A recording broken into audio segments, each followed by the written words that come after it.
നമസ്കാരം. റാഫ്റ്റോക്ക് മലയാളത്തിലേക്ക് എവർക്കും സ്വാഗതം. ചെന്നൈയിലെ കേരള ബ്ലാസ്റ്റേഴ്സിന്റെ തകർപ്പൻ വിജയത്തിനിടക്കും കല്ലുകടിയായി പോയി കളിയുടെ അവസാനത്തിലുണ്ടായ നോഹ് ലൂണ പ്രശ്നം.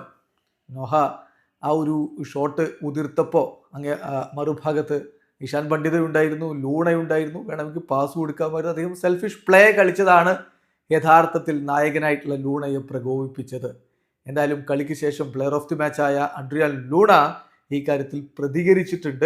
അദ്ദേഹം പോസ്റ്റ് മാച്ച് പ്രസന്റേഷനിൽ കാര്യങ്ങൾ പറയുകയുണ്ടായി. അദ്ദേഹത്തിൻ്റെ വാക്കുകളിലേക്ക് ഒന്ന് പോവുകയാണ്. അദ്ദേഹം പറയുന്നു, ഞാൻ അവനോട് സംസാരിക്കും, നോഹയോട് സംസാരിക്കും, അത് ക്ലാരിഫൈ ചെയ്യേണ്ടതുണ്ട്, പ്രശ്നം ക്ലാരിഫൈ ചെയ്യേണ്ടതുണ്ട്. ഒരു ക്യാപ്റ്റൻ എന്ന നിലയിൽ ഞാൻ ഒരിക്കലും ഇത് അവനോട് ചെയ്യാൻ പാടുണ്ടായിരുന്നില്ല. ഞാൻ നോഹയോട് ഇങ്ങനെ പെരുമാറാൻ പാടുണ്ടായിരുന്നില്ല. അവിടെ പാസ് കൊടുക്കാൻ ഒരു പ്ലെയർ അവൈലബിൾ ആയിരുന്നു, അവന് അത് പാസ് കൊടുക്കാമായിരുന്നു. അതിൽ നിന്നാണ് എൻ്റെ ആ ഒരു റിയാക്ഷൻ വന്നിരിക്കുന്നത്. തീർച്ചയായിട്ടും ഞാൻ അവരോട് ഡ്രസ്സിംഗ് റൂമിൽ വെച്ച് സംസാരിക്കും, ഈ പ്രശ്നം ഇവിടെ സോൾവ് ചെയ്യും എന്നാണ് ഇപ്പോൾ അഡ്രിയാൻ ലൂണ പറയുന്നത്.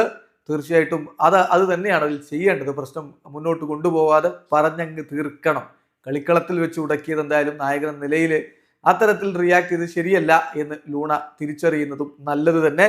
അതോടൊപ്പം ലൂണ ഒരു കാര്യം കൂടി പറയുന്നുണ്ട്, ടീമിനെ സഹായിക്കാൻ ഞാൻ ഏത് പൊസിഷനിൽ കളിക്കാനും റെഡിയാണ്. അത് മിഡ്ഫീൽഡറോ മറ്റേത് പൊസിഷനാവട്ടെ, ടീമിനെ സഹായിക്കാൻ ഞാൻ എപ്പോഴും റെഡിയാണ് എന്നുകൂടി ലൂണ പറയുന്നു. വീഡിയോ അവസാനിക്കുന്ന ഫുട്ബോൾ ലോകത്തെ കൂടുതൽ വിശേഷങ്ങളുമായി റാഫ്റ്റോക്സ് കൊണ്ടുവെത്താം.